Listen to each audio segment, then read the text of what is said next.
সারাদিন কি কি করলাম সবকিছু নিয়ে থাকছে আজকের এই ভিডিওটা। Hello everyone, welcome to my another blog. আমার আরেকটি নিউ ব্লগে আপনাদের সবাইকে ওয়েলকাম জানাচ্ছি। কেমন আছেন সবাই? আশা করি সবাই ভীষণ ভালো আছেন। আমি অনেক বেশি ভালো আছি।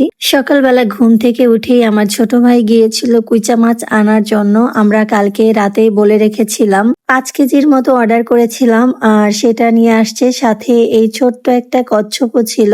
এই কচ্ছপটা আমার অনেক বেশি ভালো লেগেছে। এখন আর তো কচ্ছপ দেখাই যায় না সচরাচর। যাই হোক, এটাকে কি করব সেটাই ভাবছিলাম। এদিকে দেখেন, আমাদের কুইচা মাছ অর্ডার ছিল 5 কেজি। আনার পরে মনে হচ্ছিল এখানে 5 কেজি হবে না। পরে মা ওয়েট দিচ্ছিল, এখানে 7 থেকে 800 গ্রামের মতো কম আছে। আসলে আজকাল সবকিছুই 2 নাম্বার ব্যবসা শুরু হয়ে গিয়েছে। 5 কেজি কুইচা মাছের যদি 700-800 গ্রাম কম হয় তাহলে কেমনটা লাগে বলেন। রাতেই যেহেতু বলেছিলাম রাখার জন্য, তাই আমরা তাকে বিশ্বাস করে আর ওয়েট করি নাই। বাসায় এসে দেখলাম অনেকটাই কম আছে। যাই হোক, এরপরে এই তো আমার দিদি কুইচা মাছগুলো কেটে নিয়েছে খুব সুন্দর করে, আর আমি এগুলোকে পরিষ্কার করে ধুয়ে নিয়ে আসছি। সাথে একটা মুরগিও কাটা হয়েছিল। দুপুরের রান্নার জন্য সমস্ত আয়োজন করা হয়ে গিয়েছে। এখন মা রান্না করবে, আর এদিকে আমরা 2 বোন চলে আসছি পিঠা বানানোর জন্য। আজকে বানাবো কুলি পিঠা। কুলি পিঠা বানানোর জন্য নারকেলের পুর করেছে, আর মা চালের গুঁড়াটা গরম পানিতে দিয়ে সুন্দর করে এরকম করে মাখিয়ে দিয়েছে। এরপরে সেটাকে দিদি আটার মতো বেলে নিচ্ছে। বেলে নেওয়ার পরে গ্লাস দিয়ে কেটে নিয়ে সুন্দর করে গোল আকারের একটা শেপ দিয়েছে। এটা দেখতে অনেক বেশি সুন্দর। গ্লাস দিয়ে এরকম ভাবে কেটে নিলেই হয়ে যাবে। এরপরে যেটা করতে হবে সেটা এই পিঠাটার মধ্যে নারকেলের পুরগুলো দিয়ে ডিজাইন করে মুখটা আটকে দিতে হবে। আসলে পিঠা বানানো অনেক বেশি ঝামেলার কাজ। আমার কাছে মনে হয় অনেক বেশি টাইম লস হয়। তো সেই জন্য আমার পিঠা বানানো, পিঠা খাওয়া একটা বিরক্তকর লাগে। যাই হোক, মায়ের মন, বাড়িতে আসলে পিঠা তো খেতেই হবে। সবাই মিলে একসাথে বাড়িতে আসলে এটাই সব থেকে আনন্দের বিষয়, সবাই মিলে একসাথে বসে খাওয়া দাওয়া করা।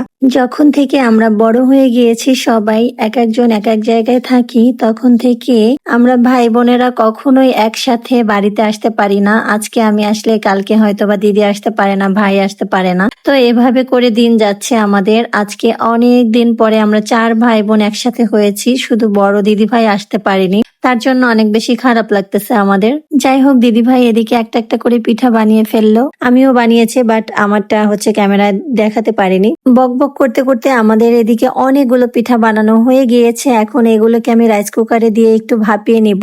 এগুলোকে এভাবে কাঁচা তেলেও ভাজা যায়, এভাবেও খাওয়া যায়। আমরা একটু ভাপিয়ে তারপরে তেলে ভেজে খাবো। এছাড়াও এভাবে সেদ্ধ করেও খাওয়া যায়, এটাও বেশ মজা লাগে। দুই রকমের স্বাদ। যাই হোক, আমি 5 থেকে 7 মিনিট পরে এসে দেখি আমার পিঠাগুলো এই তো হয়ে গিয়েছে। কত সুন্দর হয়েছে, তাই না? আসলে সময় লাগলেও খেতে কিন্তু ভীষণ মজা এই পিঠাগুলো। এখন আমাদের পিঠাগুলো হয়ে গিয়েছে, এখন এগুলোকে নামিয়ে দিব। দেখেন কতটা সুন্দর হয়েছে, তাই না? এভাবে আমি বেশ অনেকগুলো ভাপিয়ে নিয়েছি। পিঠাগুলো উঠানোর পরে জাস্ট দেখেন কতটা সুন্দর, একদম গরম গরম পিঠা। এখন আমরা এগুলোকে খেয়ে নিব। আমি আপনাদেরকে একটা ভেঙে দেখাই ভেতরে কেমন হয়েছে।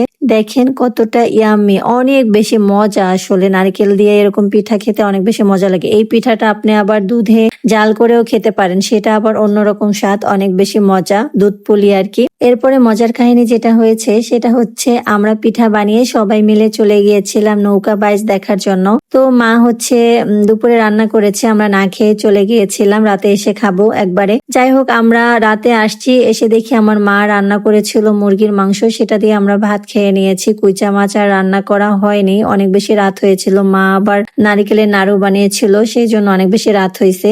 পরের দিন আমরা সকালবেলা ঘুম থেকে উঠে ঢাকা চলে আসছি। বাড়িতে আর কুইচা মাছ রান্না খাওয়া হয়নি আমার মায়ের হাতে। মায়ের হাতের কুচে মাছ রান্না খাওয়াটা আমার ইচ্ছায় থেকে গেল, খাওয়ার হলো না। যাই হোক, এরপরে বাসায় এসে রান্না করেছে আমার দিদি, রান্না করে দিয়েছিল কুচা মাছ, সাথে ছিল ধনিয়া পাতা ভর্তা, টক পালন শাক, ছিল বেগুন ভাজি, ছিল পটলের একটা দোরমা। যাই হোক, এই তো খাওয়া দাওয়া এখন করে নিব। তো সবাই ভালো থাকেন, সুস্থ থাকেন। আজকের ভিডিওটা এই পর্যন্তই। ভিডিওটা ভালো লাগলে লাইক কমেন্ট শেয়ার করে পাশে থাকবেন। টাটা।